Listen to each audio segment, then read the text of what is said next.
All right, joining me now is Stephen Miller, former senior advisor to President Trump and America First legal founder.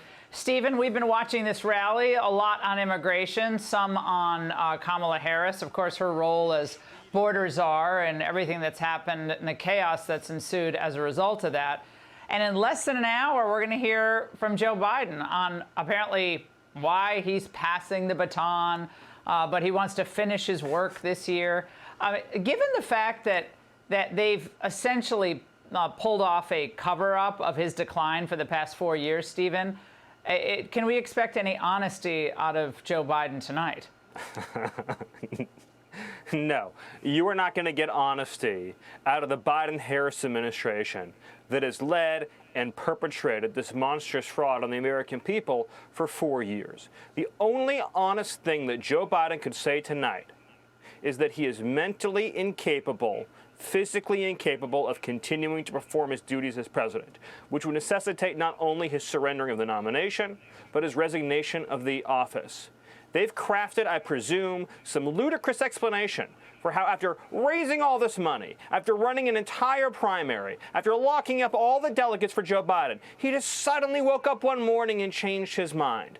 It is a lie. It is a lie straight to the American people. It should not be accepted or tolerated in our democracy to nullify a presidential primary based on a fiction and a falsehood. And it jeopardizes all of our national security to continue perpetrating this hoax.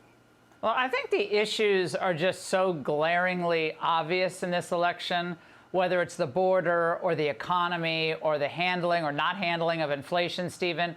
And the president, well, this was his first big speech, like, really hitting Kamala Harris. And he veered a little bit into the personal, which it's just not, to me, it's not necessary. I mean, you don't have to call her lying, Kamala. I mean, you don't have to, she didn't pass the bar. I mean, I get all that, but her policies are terrible. Her views are far left.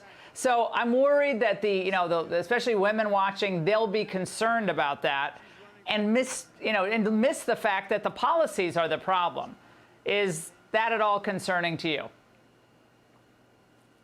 No. I think it's important after the cover-up of Biden's cognition to continually reinforce to the American people that we are running against habitual liars, that they lie about everything. They lie about their record, they lie about our record, they lie about their agenda, they lie about whether the commander-in-chief has cognitive function.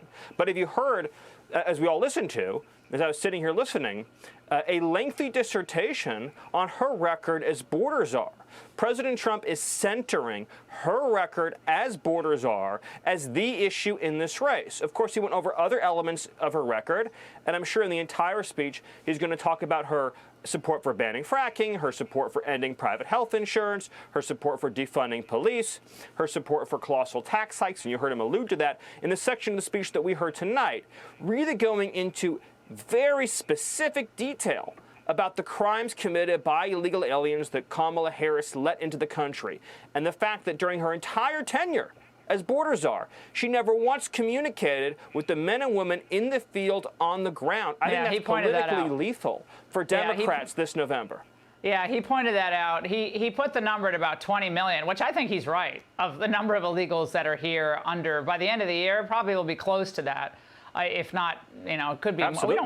We don't even know how many people. But Stephen, to the point that about what was said at the White House today, and back to the Biden speech for a moment, Karine Jean-Pierre said, I don't know if we have the soundbite, but yeah, let's watch. Why is it in the country's best interest for him to step aside? Does it have to do with his health, or it does not have to do? They have nothing to do with his health. In his letter, he talked about the country. He talked about the party. He talked about the moment that we're in right now. It is not about his health. I can say no. That's not the reason. Were there any names that came forward that surprised you of Democratic officials in the last week who stabbed President Biden in the back? I don't have anything else to say.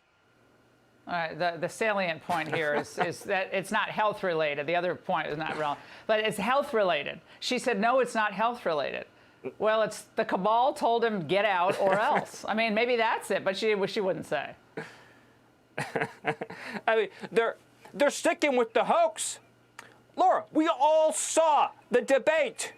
We have all now read the stories that the media finally published for the purpose of helping the Democrats, admittedly enforcing him out. That was their objective. They wanted to get rid of him. But we all read the stories that documented that Joe Biden is not able to function mentally. We read the Her report. All of this is now public, and now they're going to go back to saying that he's mentally competent and fit to be the president. No, this they're is going to say very Kamala important. is. This is disqualifying for Harris. Because now she is wed to this lie, Laura. I think this is very important. She is wed to the lie that Joe Biden can continue to function as commander-in-chief. I think Americans are going to hear her say that and realize that she cannot be trusted on anything if she's trying to ram that lie down the throats of the American people. Yeah, the same people who said that Biden was fit for office a month ago are saying that Kamala is fit for office now and she's the best. I mean, it's just, no one has any credibility here. You need honest brokers. Oh, and by the way, now we're being told she was never the border czar. They were all pretending. Yeah. The press conference when Joe Biden appointed her and all the articles declaring it. And the fact that she flew down to Central America and gave speeches on border security. Root causes. And that she organized meetings about border security. Laura, we all are just, it's a fiction that we all just imagined in our minds for 3.5 years. She was examining the root causes, Stephen. Come on, give her credit. Stephen, great to see you as always. Thank you so much. And now... Hey, Sean Hannity here. Hey, click here to subscribe to Fox News YouTube page and catch our hottest interviews and most compelling analysis. You will not get it anywhere else.